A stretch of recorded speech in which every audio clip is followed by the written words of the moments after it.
Hi friends, నేను మీ sanitary మేస్త్రిని.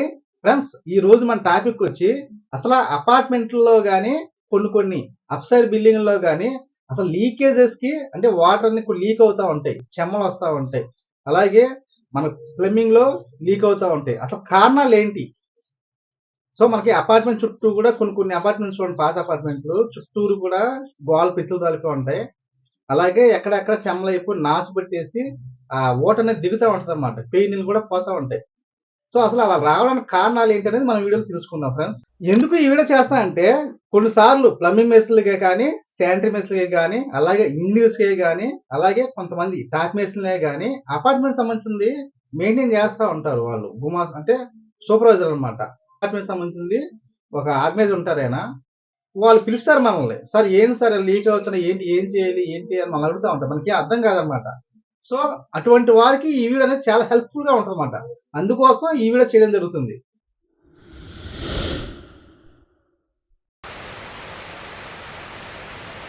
First point వచ్చి ఆ కన్స్ట్రక్షన్ యొక్క మెటీరియల్స్ అనేది నాసిరకం అయి ఉండడం. సో కొన్ని చోట్ల ఏంటంటే తక్కువ రకం మెటీరియల్ వాడుతూ ఉంటారు అనమాట. అంటే సిమెంటే కావచ్చు, ఇసుకే కావచ్చు, సో అలాగే ఐరనే కావచ్చు, ప్రతిదీ కూడా. అలాగే మన ప్లంబింగ్ సంబంధించిన పైపులే అయ్యి ఉండొచ్చు, లేదా శానిటరీ పైపులే అయి ఉండొచ్చు. వాటర్ ప్రూఫింగ్ కూడా తక్కువ రకం అయ్యే మెయింటెనెన్స్ విధంగా వాళ్ళు చూసుకోవడం వలన, సో ఆ ప్రకారంగా నాసి రకం వాడడం వలన కూడా లీకేజ్ అయ్యే అవకాశం ఉంటుంది. అంటే ఫెయిల్ అయిపోతాయి. వాటర్ ప్రూఫింగ్ ఫెయిల్ అయిపోద్ది. మనం వాడే మెటీరియల్ ఎంత సిమెంట్ వాడినా కానీ ఫెయిల్ అయిపోతూ ఉంటుంది అనమాట. సో రెండో పాయింట్ వచ్చి మనకి వాటర్ ప్రూఫింగ్ అనేది ప్లేస్మెంట్లు కొన్ని ప్లేస్మెంట్ తప్పనిసరిగా చేయాలన్నమాట. సో చాలా 90% అపార్ట్మెంట్లే కానీ బిల్డింగ్లే కానీ అసలు లీకేజెస్ ప్రధాన కారణం ఏంటయ్యా అని ఆలోచిస్తే వాటర్ ప్రూఫింగ్ అనేది అసలు అవాయిడ్ చేస్తారనమాట. ఎందుకు దాని ఖర్చు అని దాన్ని అశ్రద్ధ చేస్తారు. అంటే మనం కరెక్ట్గా చేస్తే లీక్ అవ్వకుండా ఉంటుంది కదా అని అనుకుంటారు. సో వాటర్ ప్రూఫింగ్ అనేది కంపల్సరీగా చేయించుకోవాలండి. 90% బిల్డింగ్ లీకేజ్ కావడానికి వాటర్ ప్రూఫింగే కారణం అవుతుంది. నెక్స్ట్ మూడో పాయింట్ వచ్చి పనిలో అశ్రద్ధగా ఉండడం. అంటే సరైన విధానం, పనితనం అనేది లేకపోవడం అనమాట. అంటే ఎవరి ఇష్టం వచ్చి వాళ్ళు చేస్తూ ఉంటారు. మనకి కన్స్ట్రక్షన్ అనేది ఒక పని పద్ధతి ప్రకారంగా ఉంటుంది. ఆ ప్రకారంగా మనం చేయకపోతే ఏమవుద్దంటే ఈ బిల్డింగ్ కూడా మనకి ఎక్కడికక్కడ ఈ గోడ క్రాకులు రావడం కానీ, లేదా మనకి అక్కడ సరిగ్గా వర్క్ జరపడం వల్ల నీరు లాక్కొని బయటకు వదలడం కానీ జరుగుతూ ఉంటుంది అనమాట. సో ఇది పనిలో అశ్రద్ధగా ఉండటం, సరైన పని విధానం లేకపోవడం.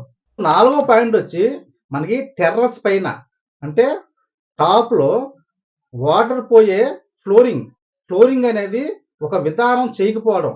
మనకి రెయిన్ వాటర్ వచ్చినప్పుడు పైకప్పు పైన అంటే టాప్లో నీరు స్టాక్ అయిపోయింది, సో అది ఎక్కడ మనకు అవకాశం ఉంటుందో అక్కడ ఎత్తుకుంటుంది అనమాట. దానివల్ల కూడా లీకేజ్ సమస్యలు ఎక్కువగా ఉంటాయి. ఐదు వచ్చి rain water pipe lining system అనమాట. So rain water pipe line కూడా ప్రాపర్గా ఇవ్వాలి. అంటే మనకి బిల్డింగ్ యొక్క ప్లేస్మెంట్ ఎంత ఉంది దానికి తగ్గట్టుగా ఈ రైన్ పైప్ అనేది లైన్ చేయాలి. సో 10 యూనిట్ల లోపు ఉందనుకోండి, 4 అంగుళాల పైప్ వేసుకొని ఒక 2 పాయింట్ల ద్వారా ఒకే 4 పైపుల ద్వారా కింద పంపించుకోవచ్చు. అదే అంతకు మించి పెరుగుతున్నాయి అనుకోండి, అంటే ఇప్పుడు అపార్ట్మెంట్ ఉంది, 2 ఫ్లాట్లు ఉన్నాయి అనుకోండి, 6 అంగుళాలు. అలాగే మనం బిల్డింగ్ యొక్క ప్లేస్మెంట్ బట్టి పైప్ అనేది అంటే రెయిన్ వాటర్ పైప్ అనేది మనం వేసుకోవాల్సి ఉంటుంది అనమాట. ఇది కూడా ప్రధాన కారణం అవుతుంది. ఇలా లీక్ అవ్వకుండా ఉండడానికి పరిష్కార మార్గాలు ఏంటి అనేది మనం తెలుసుకుందాం. సో ఇప్పుడైతే కింద లీక్ అవ్వడానికి గల కారణం అయితే విన్నారు కదా, ఇప్పుడు మనం పరిష్కారాలు అనమాట. సో ఫస్ట్ మంచి మెటీరియల్ వాడుకోవాలి. ఏదైనా కానీ ప్లంబింగ్ పైపులే కానీ, అలాగే మేస్త్రులు కూడా ప్లంబింగ్ మేస్త్రులు కూడా మంచి మేస్త్రిని ఎంచుకోవాలి. అలాగే వాటర్ ప్రూఫింగ్ అనేది కూడా మంచి క్వాలిటీగా చేయించుకోవాలన్నమాట. అలాగే రెండేంటంటే టెర్రస్ పైన వాటర్ ప్రూఫింగ్ చేయకుండా కొన్ని చోట్ల అంటే టైల్స్ కానీ, గ్రానైట్ కానీ, వాళ్ళ ఇష్టం మార్బులే కానీ అన్నీ వేస్తారనమాట. ఖచ్చితంగా టెర్రస్ మీద వాటర్ ప్రూఫింగ్ చేయించుకోకుండా టైల్స్ వేస్తే మీరు ఫ్యూచర్లో మళ్ళీ కొట్టి మళ్ళీ చేసుకోవాల్సి వస్తుందన్నమాట. సో ఇది ఎక్కువగా జరుగుతుంది. అదే కొంచెం ఫ్లోరింగ్ చేసుకున్నాం అనుకోండి, కొన్నాళ్ళు బాగానే ఉంటుంది అనమాట. ఖచ్చితంగా వాటర్ సిమెంట్ చేయించుకున్నా కానీ వాటర్ ప్రూఫ్ చేయించుకుని దానిపైన మీరు బద్దలాయించుకొని చక్కగా 2x2 టైల్ టైప్లో చక్కగా దారాలతో గాడి కొట్టుకోండి, అంటే తాడు కొడతారనమాట. అవి ఏమిటంటే పైన క్రాకులు రాకుండా ఉంటాయి.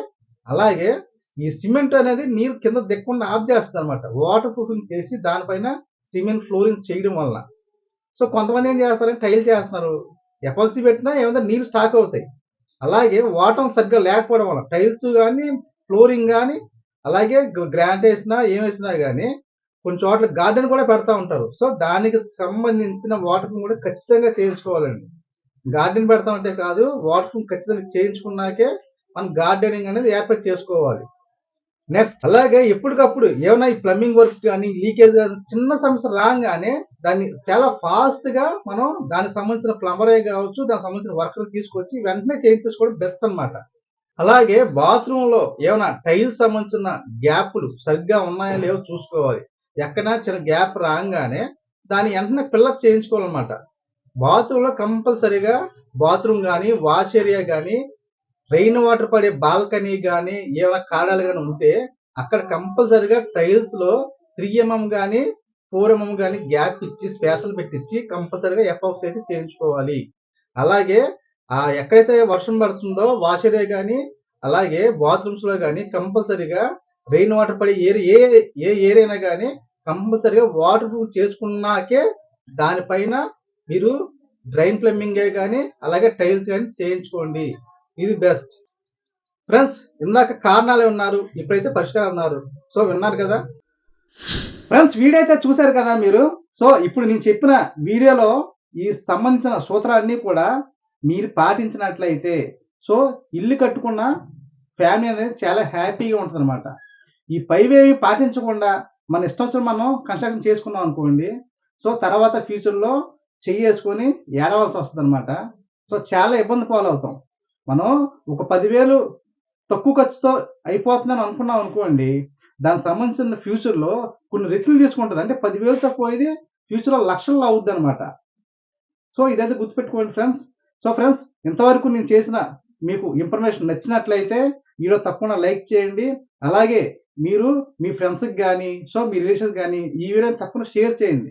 కొత్తగా బిల్డింగ్ కట్టుకున్న వాళ్ళకి ఈ వీడియో అనేది చాలా హెల్ప్ఫుల్గా ఉంటుంది ఫ్రెండ్స్. అలాగే కొత్తగా ఎవరైనా చూసినట్లయితే సబ్స్క్రైబ్ చేసుకోండి. ఓన్లీ శానిటరీ సంబంధించిన వీడియోలు మాత్రమే మన ఛానల్లో ఉంటాయి అనమాట. ఓకే ఫ్రెండ్స్, మనం వచ్చే వీడియోకి వద్దాం.